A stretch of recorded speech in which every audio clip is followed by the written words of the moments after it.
بسم اللہ الرحمن الرحیم۔ السلام علیکم ورحمۃ اللہ وبرکاتہ۔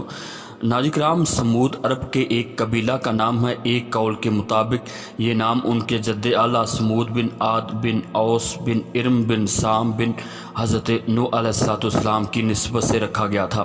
انہیں عاد ثانیہ بھی کہا جاتا ہے کیونکہ قوم سمود کو قوم عاد کے بعد پیدا کیا گیا، لیکن یہ قوم سمود آل سمود کے نام سے زیادہ معروف ہیں۔ رشتے میں یہ لوگ قوم عاد کے چچا زاد تھے۔ قبیلہ سمود کے لوگ حجاز و شام کے درمیان سرزمین ہجر میں آباد تھے۔ نبی پاک صلی اللہ علیہ وآلہ وسلم سفر تبوک کے دوران صحابہ کرام کے ہمراہ یہاں سے گزرے تھے۔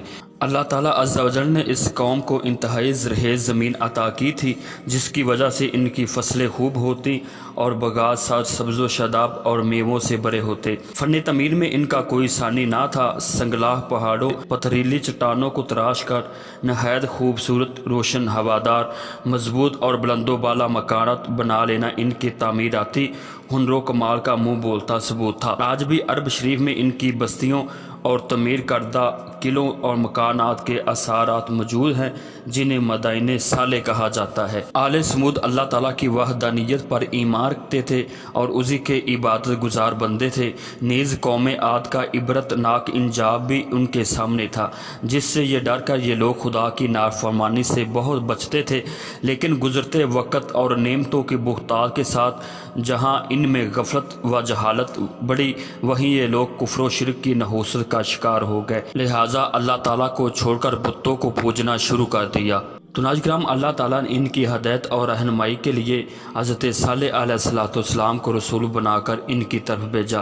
حضرت صالح علیہ السلام نے قوم کو اللہ تعالیٰ کی وحدانیت پر ایمان لانے اور بت پرستی کو چھوڑنے پر تبلیغ کی۔ آپ کے بار بار اصرار اور مسلسل تبلیغ و نصیحت سے تنگ آ کر قوم کے سرکردہ لوگوں نے یہ فیصلہ کیا کہ ان سے کوئی ایسا مطالبہ کیا جائے جسے یہ پورا نہ کر سکے، یوں ہم ان کی مخالفت میں کامیاب ہو جائیں گے اور وہ اپنی تبلیغی سرگرمیاں بند کرنے پر مجبور ہو جائیں گے۔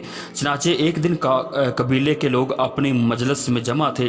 اسی دوران حضرت صالح علیہ السلام بھی وہاں تشریف لے آئے اور حسب معمول انہیں اللہ تعالیٰ پر ایمان لانے اور شرک و بت پرستی ترک کر دینے کی دعوت دی، وعظ و نصیحت فرمائی اور عذاب الہی سے ڈرایا۔ یہ موقع غنیمت جان کر سرداروں نے آپ سے مطالبہ کر دیا کہ اگر آپ واقعی اللہ تعالیٰ کے رسول ہیں تو اس پہاڑ کی چٹان سے ایک ایسی اونٹنی نکال دیجیے جو کہ 10 ماہ کی حاملہ ہو، طاقتور، خوبصورت اور ہر قسم کے عیوب و نقائص سے پاک ہو، اور نکلتے ہی وہ اونٹنی بچہ چنے۔ آپ علیہ السلام نے ان سے پوچھا، اگر میں نے تمہارا یہ مطالبہ پورا کر دیا کیا تم ایمان لے آؤ گے؟ تو سب نے وعدہ کرتے ہوئے کہا، اگر ہمارا مطالبہ پورا ہوتا ہے تو ضرور ہم سب اللہ تعالیٰ پر ایمان لے آئیں گے۔ تو حضرت صالح علیہ السلام نے اللہ تعالیٰ کی بارگاہ میں دعا کی اور اس چٹان کی طرف اشارہ فرمایا، تو اسی وقت چٹان پھٹی اور اس میں سے ایک انتہائی خوبصورت، تندرست، اونچے قد والی اونٹنی نکل آئی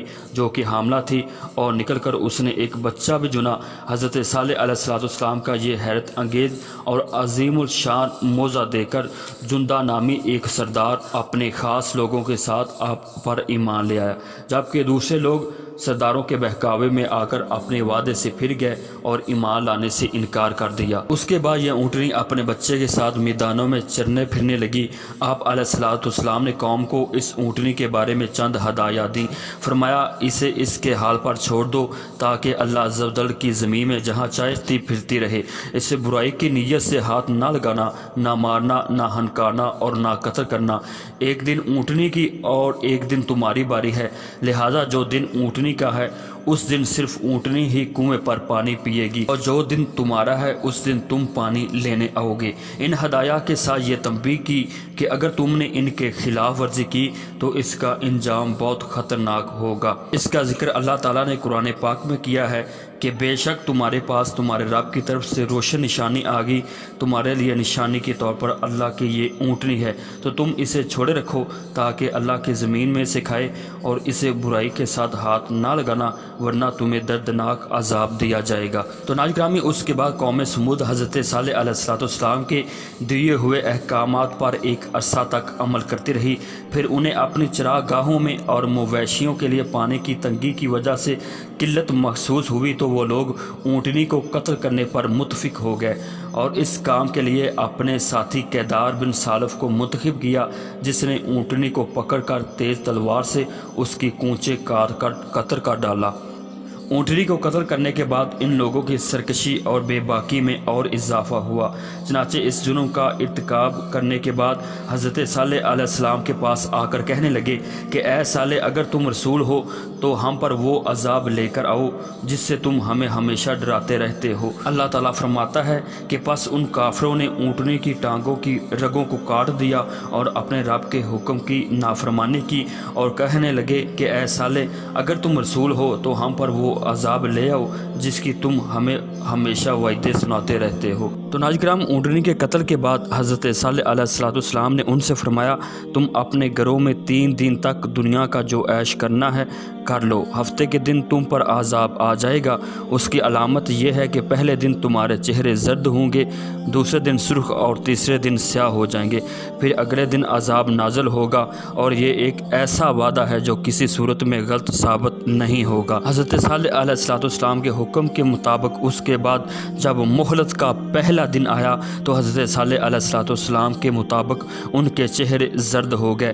شام کے وقت انہوں نے کہا کہ ایک دن تو گزر گیا، دوسرے دن ان کے چہرے سرخ ہو گئے، اور پھر شام کے وقت کہنے لگے کہ مہلت کے 2 دن اب گزر گئے، تیسرے دن ان کے چہرے سیاہ ہو گئے، اور پھر شام کے وقت کہنے لگے کہ حضرت صالح علیہ السلام کی دی ہوئی مہلت تو ختم ہو گئی، اب دیکھتے ہیں آگے کیا ہوتا ہے۔